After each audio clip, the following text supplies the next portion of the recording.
अस्सलाम जी। नूर कौन है और इंजीनियर साहब का ब्लड प्रेशर क्यों हाई है? नूर और इंजीनियर साहब के ब्लड प्रेशर हाई होने के दरमियान क्या वजह है, वो इंशाल्लाह सारी आपके साथ आज शेयर करेंगे। अली भाई मजीद कुछ कहना चाहेंगे या शाह साहब को टाइम दें हम? नहीं शाह साहब को टाइम दें।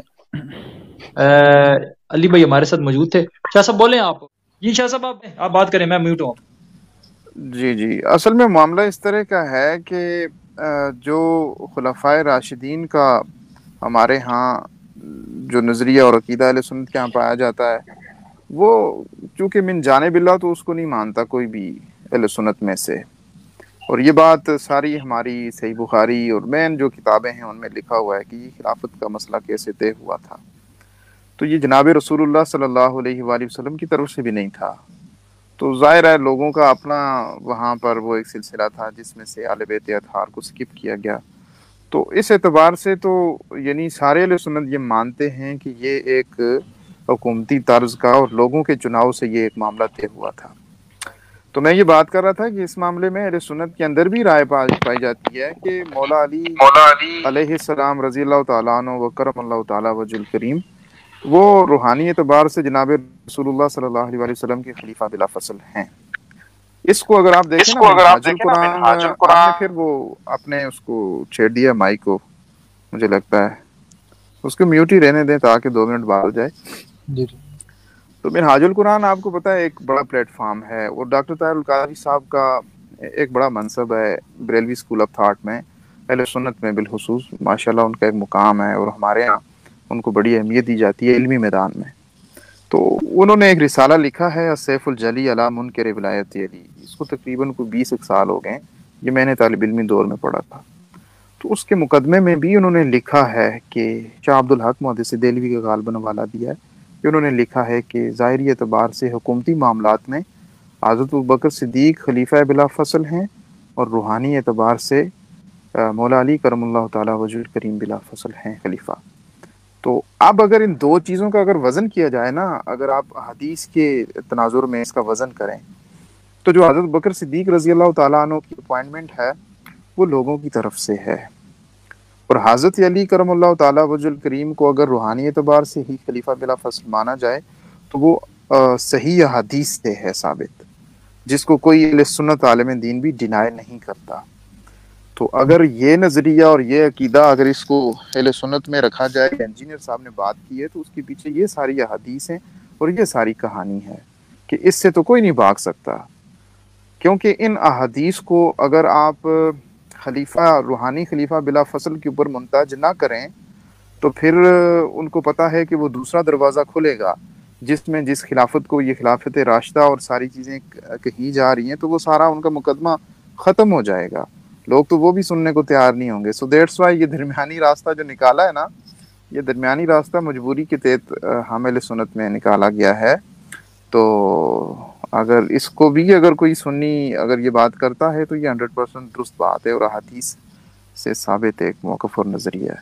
तो मेरा भी यही है जी, अल्हम्दुलिल्लाह हज़रत अली करमुल्लाह बहैसियत अहले सुन्नत आलिम दीन वो खलीफा बिला फसल हैं, रूहानी एतबार से हैं, इल्मी एतबार से हैं, कुर्बत व मायत के एतबार से हैं। आका अलैहिस्सलातु वस्सलाम ने जिस तरह की फजीलत इवन के इमाम अहमद बिन हम्बल के अक़वाल इस मुतल्लक़ मौजूद हैं कि 300 के करीब आयात जो हैं वो हज़रत अली करमुल्लाह ताला वजुल करीम की शान में नाज़िल हुई हैं।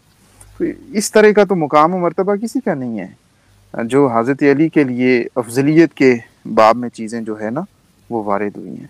इवन के इमाम निसाई की किताब है खसाइस अली, उसमें तो बेशुमार हदीस उन्होंने जमा की हैं इस मामले में कि जनाब रसूलुल्लाह सल्लल्लाहु अलैहि वसल्लम ने जनाबत की हालत में सिवाय मौला अली करमुल्लाह ताला वजुल करीम के किसी को मस्जिद से गुजरने की इजाज़त नहीं दी है और एक टाइम के ऊपर सब के दरवाजे उन्होंने मस्जिद नबवी के बंद करवा दिए थे, सिर्फ मौला अली का दरवाज़ा खुला रखा है कि वो मस्जिद के सहन से गुजर कर जा सकते हैं, बाकी सब के दरवाजे बंद।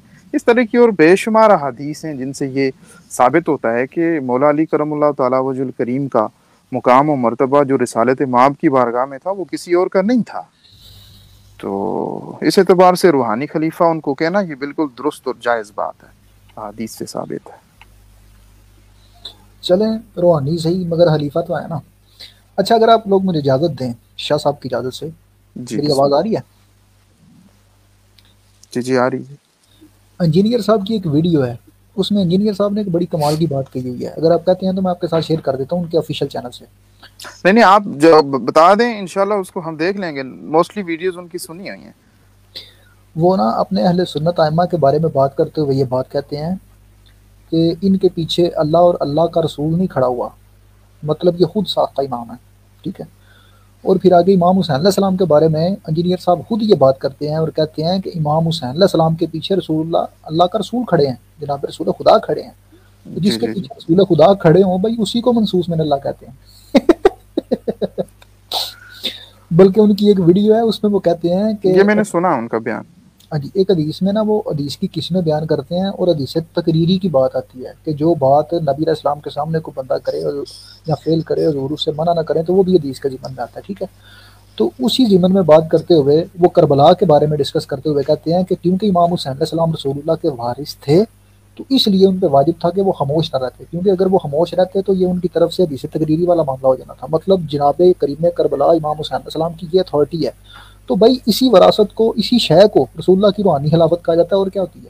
تو یہ سارا کچھ انہوں نے خود بیان کیا ہوا ہے اپنے بیانوں میں۔ اور میں آپ کو یہ بتاؤں علی بھائی کہ اہل سنت میں جو بریلوی اسکول آف تھاٹ ہے، میں دیوبندی اہل حدیث کی بات نہیں کرتا، اس میں کوئی بھی شخص 12 ائمہ کرام کی امامت کے متعلق یعنی کہ وہ اس کا انکار کوئی بھی نہیں کرتا، لیکن اس کو روحانی اعتبار سے وہ سمجھتے ہیں، اور اسپیشلی جو صوفیزم ہے آپ کو پتہ ہے وہ سارے ائمہ اہل بیت اطہار کو ہی اپنا روحانی امام مانتے ہیں۔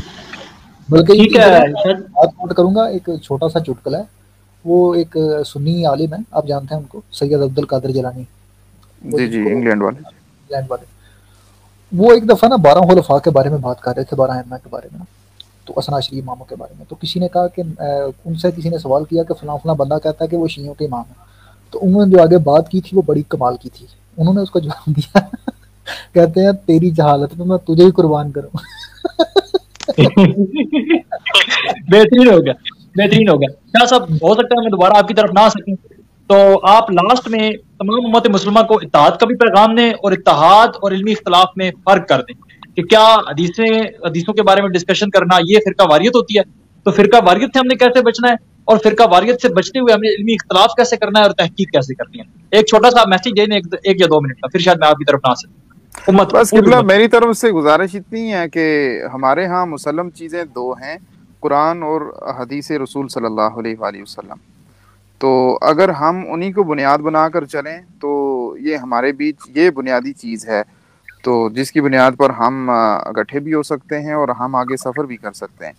میں یہ سمجھتا ہوں کہ فروعی چیزوں پر اور من گڑت تشریحات کی بنیاد کے اوپر اختلاف ہوتا ہے، بنیادی چیز کے اوپر کوئی اختلاف نہیں ہے۔ ہم آپ کے ہاں جو یہ خلیفتین والی حدیث کے اوپر جو گفتگو ہو رہی ہے اس میں بھی میں یہ محسوس کر رہا ہوں کہ تھوڑا سا ایکسٹریم رویہ پایا جاتا ہے، جبکہ 12 ائمہ کے ہاں کے متعلق اہل سنت کے ہاں بھی یہ چیز مسلم ہے، ان کو روحانی امام مانا جاتا ہے۔ تو میں یہ سمجھتا ہوں کہ اگر کوئی جس چیز کو جس اعتبار سے مان رہا ہے قرآن اور حدیث کی نظر میں وہ اگر درست ہے، ایکسٹریم رویہ وہ اختیار نہ کرے تو وہ ٹھیک بات ہے، یہی اطاعت کا ذریعہ ہے۔ بات یہ ہے کہ جو چیز میرے عقیدے اور میرے نظریے کے مطابق وہ درست ہے اس میں اتنی تشدید نہیں ہونی چاہیے کہ میں اس میں اتنا آگے چلا جاؤں کہ دوسرا جو ہے دوسرے کے اوپر میں فتویٰ لگا دوں اور دوسرے کے متعلق ایسی بات کر دوں۔ سو دیٹس وائی یہ ایک بنیادی چیز ہے، ہمارے ہاں مسلم چیزیں یہ فروعات کی بنیاد کے اوپر اختلاف کیا جا رہا ہے اور کیا بھی جا رہا ہے۔ اصل میں شاہ صاحب آپ اختلافات کبھی نہیں ختم ہو سکتے، کافی سارے فرقے ہیں، 1 منٹ مجھے دیجیے گا صرف،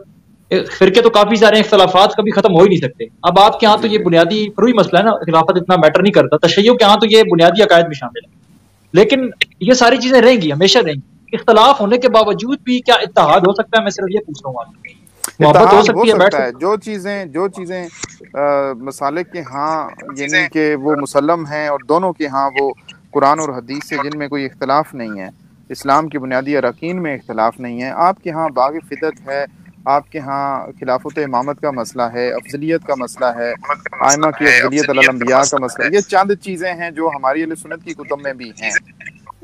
ان کی ایکسپلینیشن شیعہ کے ہاں کوئی اور طرح کی ہے، اہل سنت کے ہاں کوئی اور طرح کی ہے، لیکن ان کا ثبوت ملتا ہے۔ بیٹر یہ ہے کہ ان مسائل کے اوپر ایک دوسرے کو غلط اور صحیح ثابت کرنے کی بجائے ان مسائل کو اپنے طور کے اوپر رکھا جائے، عوام میں ڈسکس کرنے کی کوئی ضرورت نہیں ہے۔ ٹھیک ہے، ہاں، بنیادی چیزیں جو ہیں جن کے اوپر اتفاق ہے انہی کو بیان کیا آپ سے اجازت چاہوں گا، हेलो जी अमार भाई, मैं आपकी तरफ ही आ रहा हूँ, मैं शाह साहब को सिर्फ नहीं, मैं सुहेल बोल रहा हूँ। हेलो जी जी सुहेल भाई जी हुक्म करें। हाँ, ये मेरा भाई से सवाल था इससे पहले कि भाई चले जाएं, कि मतलब अच्छा जो रूहानी खलीफा है इसका इससे मुराद आप क्या लेते हैं, कि रूहानी खलीफा से क्या मुराद है, यानी उनकी क्या ड्यूटी है एज ए खलीफा, उनकी कुछ ड्यूटीज होंगी ना, क्या ड्यूटी है, और प्लस हुकूमत असल को में बात इससे बहुत तवील चली एक्सक्लूड जाएगी, शाह साहब क्यों अगर करते मुख्तसर हैं? इसका जवाब दे दें। ठीक है हाँ साहिल मतलब भाई, वही कि सादी बात मैं है, इसमें रूहानी खलीफा से मुराद ये है कि वो मुख्तसर से अना तो इल्म वाली बाब हुआ, इल्म का शेर में हूँ, अली उसका दरवाजा है। जो नॉलेज जो जनाब रसूलुल्लाह का फैज़ और फैज़ान जनाब अली मुर्तज़ा के पास है, वो किसी और के पास नहीं है। सो दैट्स वाई जिसको इल्म चाहिए वो दरवाजे अली मुर्तज़ा पे आए, जिसको यानी हम ये कह सकते हैं कि फतवा चाहिए वो अली के पास आए। इस एतबार से ठीक है, रूहानी खलीफा है। सादे लफ्जों में हम ये कह सकते हैं कि रसूलुल्लाह ने कहा कि तुम मेरे बाद नए नए फितनों और बिदअतों में ना पढ़ना, बल्कि मेरे और मेरे हदायत याफ्ता खुलफा की सुन्नत पर अमल करना। तो इन खुलफा से मुराद अमीरुल मोमिनीन और उनकी औलाद है। जी ये भी है जी, बिल्कुल ठीक हो गया, बेहतरीन हो गया। शाह साहब बहुत मेहरबानी, शुक्रिया, जज़ाकल्लाह। तो शायद दोबारा मैं फिर आपकी तरफ ना आ सकूं, तो आपके कीमती वक्त का हम बहुत ज्यादा शुक्रिया अदा करते हैं। ये सैयद गिलानी शाह साहब थे, गिलानी सैयद थे हमारे, और बरेलवी मकतब फिक्र से इनका ताल्लुक था। ये नार्वे से हैं। अल्लाह ताला इनकी तौफीकात खैर में इजाफा करे, और जो हक बात थी उन्होंने बयान की अपने तौर पर, जिसे वो हक समझते थे, खुदा को हाजिर नाज़िर जानकर। देखिए मरना एक दिन सब ने, तो अल्लाह ताला इनकी तौफीकात खैर में इजाफा करे और इनको इसी तरह दीन की खिदमत अदा करने की तौफीक दें। अच्छा अमार भाई, तौसीफ भाई आपके ऊपर बड़ा सख्त जुर्माना है, आप हमारे बड़े कीमती बंदे, आपने बयान देना कि अकेडमी में उस दिन हुआ क्या था। खैर वो तो सबने वीडियो में देख लिया, क्या गुफ्तगू हुई थी, क्या वहां पे आखिरी जो आपने सवाल किया वो भी जरा हम रिपीट करेंगे। तो उससे पहले जो कैमरे के ऊपर आ गया वो तो हमने देख लिया, जो कैमरे के ऊपर नहीं आया वो हम आप थोड़ा सा बताएंगे कि क्या मजीद गपशप हुई, और शुरू में कैसा रवैया था, आखिर में कैसा रवैया था। उससे पहले मैं जरा अम्मार भाई को ले लेता हूँ। अम्मार भाई आप कैसे हैं, ठीक है, नेट ठीक हो गया आपका? आवाज अभी अच्छा हाँ आ रही है आपको मेरी आवाज? अल्हम्दुलिल्लाह आ गई। आप तो कराची से चले गए थे अली भाई के पास, इंजीनियर भाई के पास। जी बिल्कुल बिल्कुल बिल्कुल ऐसा ही है, कराची से गया। आपका एक सवाल बड़ा मशहूर हुआ सोशल मीडिया पे, जिक्र कर दें या मुश्किल है?